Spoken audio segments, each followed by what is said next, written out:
السلام علیکم ورحمۃ اللہ وبرکاتہ۔ آج کی اس نشست میں ہم بات کریں گے ایک انتہائی اہم موضوع پر، LGBT کو ہیومن سائیکالوجی اور اسلام کی روشنی میں ہم بڑے اختصار کے ساتھ دیکھیں گے۔ ایل یعنی لیزبین، جی یعنی گے، بی یعنی بائی سیکسول، ٹی یعنی ٹرانسجینڈر۔ ان چار باتوں کو جو اس عہد میں سر اٹھانے والا ایک فتنہ ہے،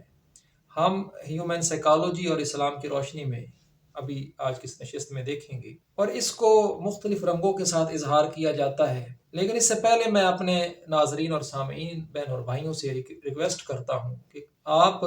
اس ویڈیو کو سماعت کرنے کے بعد اپنے اس چینل کو ضرور سبسکرائب فرما لیں، تاکہ ہمارا اور آپ کا تعلق آئندہ بھی باقی رہے، اور جو بھی لیٹسٹ ویڈیو آئے وہ آپ تک پہنچتی رہے۔ اگر مناسب خیال کریں، ہمارے اس موقف سے آپ تائید کریں تو اس کو لائک فرما دیں، اور اگر آپ کے ذہن میں کوئی تشنگی ہو تو کمنٹ سیکشن میں ضرور اس کا اظہار کریں۔ مناسب ہوا تو وہیں پر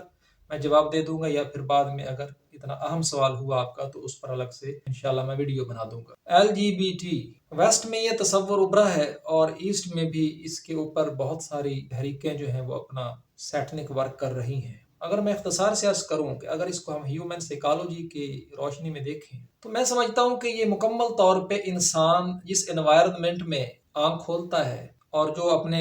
گرد و پیش، اپنے گرد و نواح میں دیکھتا ہے، سنتا ہے، جو کچھ اس کے مشاہدے اور تجربے میں آتا رہتا ہے اور اس طرح سے وہ پروان چڑھتا ہے، اس کا انسان کی سوچ پر، فکر پر بڑا گہرا اثر ہوتا ہے۔ اس سے اس کی ایک نفسیات پیدا ہو رہی ہوتی ہے۔ سائیکالوجی انسان کے بیہیویئر کی اسٹڈی ہے، تو انسان کا بیہیویئر اس کی سوچ کے اوپر منحصر ہے کہ وہ سوچتا کیسے ہے، کیونکہ انسان کا قول، اس کا عمل، اس کی بنیاد انسان کی نیت ہے، اس کی فکر ہے، اس کی سوچ ہے، اس کے سوچنے کا انداز ہے،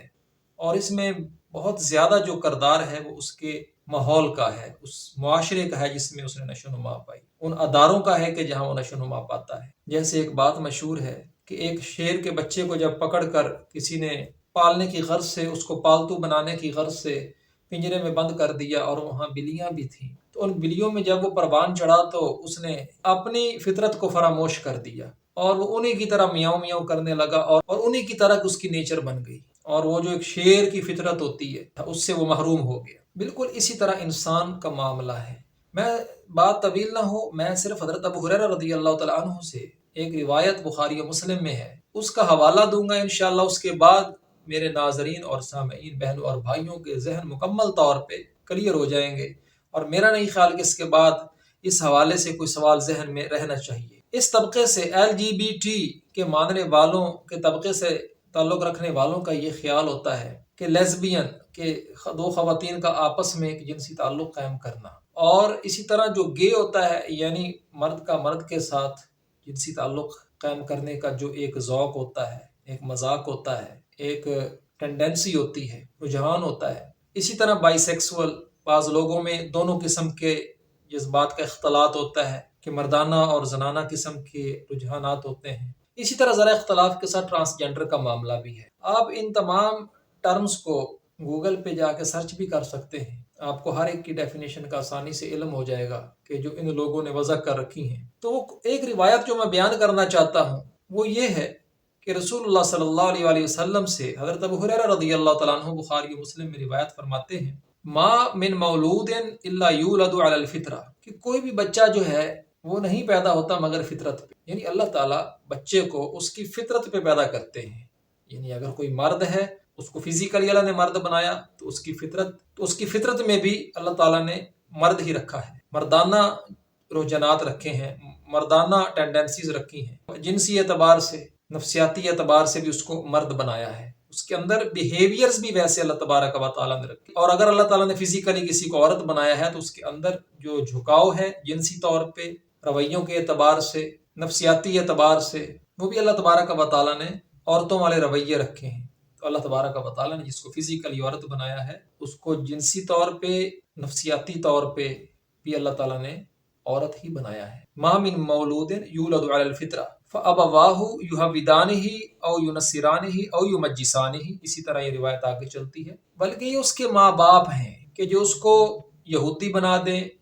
عیسائی بنا دیں، یا پھر مجوسی بنا دے۔ اب اس کی مجھے وضاحت کرنے کی ضرورت نہیں ہے کہ یہودی سے کیا مراد ہے، عیسائی سے کیا مراد ہے، مجوسی سے کیا مراد ہے۔ یعنی اس کی ذمہ داری اس کے ماں باپ کے کندھوں پہ آتی ہے، یا پھر آپ کہہ سکتے ہیں کہ جس معاشرے میں، جس ماحول میں اس بچے نے آنکھ کھولی ہے، وگرنہ اللہ تعالیٰ نے تو اس کو فطرت پہ پیدا کیا تھا۔ اور اس بات کو اللہ نے قرآن کریم سورۃ روم کے اندر بھی یوں بیان کیا ہے کہ پھر حضرت ابو ہریرہ رضی اللہ تعالیٰ عنہ نے سورۃ روم کی یہ آیت پڑھی، فطرت اللہ التی فطر الناس علیہا، کہ اللہ تعالیٰ کی جو فطرت ہے،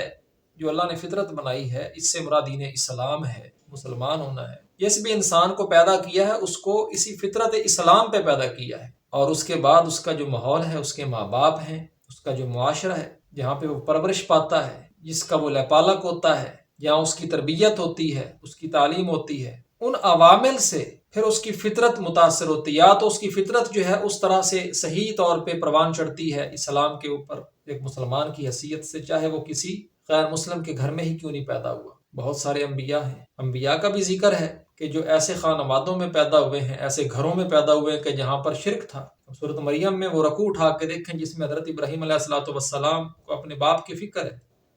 کہ جس سے شرک کا ارتکاب ہو رہا ہے، لیکن بچے کو دیکھیں کہ وہ اولو العزم پیغمبر ہے، وہ اللہ کے خلیل ہیں، کہ جنہیں اللہ تبارک و تعالیٰ فرماتے ہیں انی جاعلک للناس اماما، اور جن کی ذریت میں اللہ تبارک و تعالیٰ نے نبی آخر الزمان محمد الرسول اللہ صلی اللہ علیہ وسلم کو قیامت تک کے لیے نبی اور رسول بنا کے بھیج دی، کہ جن کے 2 بیٹے ہیں دونوں نبی ہیں آگے، اور پھر خود بھی نبی ہیں، جن کے آگے 2 بیٹے وہ بھی نبی ہیں، پھر بیٹے کا بیٹا نبی حضرت یعقوب علیہ الصلوۃ والسلام، پھر اس کے بعد ان کے بیٹے حضرت یوسف علیہ الصلوۃ والسلام نبی، اور اسی طرح کہا جاتا ہے کہ بنی اسرائیل میں آپ کی ذریت میں ہزاروں نبی پیدا ہوئے۔ اللہ تبارک و تعالیٰ نے بچے کو فطرت پہ پیدا کیا ہے جو کہ اسلام ہے، اس کے بعد اس کے ماں باپ، اس کا ماحول، اس کا معاشرہ اس کو جیسا بنا دے، جو کچھ وہ دیکھے گا، جو کچھ اس کے مشاہدے میں آئے گا، پھر ان چیزوں کو وہ تجربہ کرے گا، بالآخر وقت کے ساتھ ساتھ یہ رویے جو ہیں نفسیاتی اعتبار سے یہ عادات میں بدل جائیں گے، اور ایسے معاشرے کے جس میں جو عادات روایات کا درجہ اختیار کر جاتی ہیں، معاشرہ اس کو ایکسیپٹ کر لیتا ہے، برائی کی مذمت نہیں کرتا بلکہ اس کو ایکسیپٹ کر لیتا ہے، تو پھر آنے والی نسل بھی اس کو اسی طرح ایکسیپٹ کرتی، اور پھر صاف ظاہر ہے کہ اس کے بعد جو آج کے مغرب کی حالت ہے یا خاندان کا ادارہ ٹوٹ پھوٹ کا شکار ہو چکا ہے۔ آپ دیکھیں ایلیٹ کی ویسٹ لینڈ کو اٹھا کے دیکھیں کہ ان دا فائر آف لسٹ، کہ یورپ جو ہے اور خود امریکہ کو آپ دیکھیں کہ جنسیت کی آگ میں دہک رہا ہے، کہ وہ معاشرہ جنسیت کی آگ میں دہک رہا ہے، اور وہاں آنکھ کھولنے والے بچے صاف ظاہر ہے وہ کیا مشاہدہ کرتے ہیں، جس سے ان کی فطرت، جس پہ اللہ نے ان کو پیدا کیا ہے، اس کو وہ معاشرہ خراب کر رہا ہے، خود اس کے والدین اس کو خراب کر رہے ہیں۔ ابواہ یہودانہ او ینصرانہ او یمجسانہ، کہ اس کے ماں باپ ہیں اس کو یہودی بنا دے، اس کو عیسائی بنا دے، اس کو مجوسی بنا دے، یا اس کو جو کچھ بنا دے، یا اس کو LGBT بنا دے، وہ معاشرہ اس کو LGBT بنا دے، وہ ماحول اس کو LGBT بنا دے۔ تو ایسی کوئی بات نہیں ہے کہ ایک انسان پیدا ہوتا ہے فزیکلی وہ عورت پیدا ہوئی ہے تو اس کے اندر مرد کے جذبات ہیں، اور اگر فزیکلی وہ مرد بچہ پیدا ہوا ہے تو اس کے اندر عورتوں والے جذبات ہیں، یا بائی سیکسول یعنی اختلاط ہے، دونوں قسم کے جذبات ہیں، یا اسی طرح دیگر جو تصورات ہیں ٹرانسجینڈر اور کوئر اور اسی طرح کوسچننگ، تو یہ سب ان کے اپنے گھڑے ہوئے کانسیپٹس ہیں کہ پہلے انسانی فطرت کو اس کی اصل پہ نہیں رہنے دیا، اس کو بے لگام کیا، معاشرے میں ایسے رویے کہ جن کو عادت کے طور پہ اپنا کے ایک روایت کے درجے پہ پہنچایا، اور اس کے بعد آنے والی نسلوں میں ان حقیر رویوں کو جانے دیا، اور بعد میں اس قسم کی ٹرمینالوجی کا سہارا لے کر اس پہ تحریکیں چلانا شروع کر دی گئی۔ تو اس کا واحد حل یہی ہے کہ انسان اپنی فطرت پہ پلٹ آئے جو کہ اسلام ہے، چاہے یہ مسلمان کا بچہ ہو، چاہے یہ غیر مسلم کا بچہ، اللہ نے اس کو اسلام پہ پیدا کیا ہوتا ہے، وہ مسلمان ہوتا ہے، اس کے بعد پھر اس کی فطرت یہ صحیح بنیادوں پہ پروان چڑھتی ہے، یا پھر اس کی فطرت کے اندر علائشات آ جاتی ہیں، اور وہ اپنی اصل کو چھوڑ کے، اپنی جڑ کو چھوڑ کے اپنی حقیقت سے وہ ناآشنا ہو جاتی ہے، اور پھر اس کو اس طرح مختلف رنگوں میں پیش کیا جاتا ہے۔ محترم ناظرین، بہنوں اور بھائیوں، اپنا خیال رکھیے گا۔ آج کی نشست میں بس اتنا، انشاءاللہ کل ایک نئے موضوع کے ساتھ میں حاضر ہوں گا، تب تک کے لیے اجازت۔ السلام علیکم ورحمۃ اللہ وبرکاتہ۔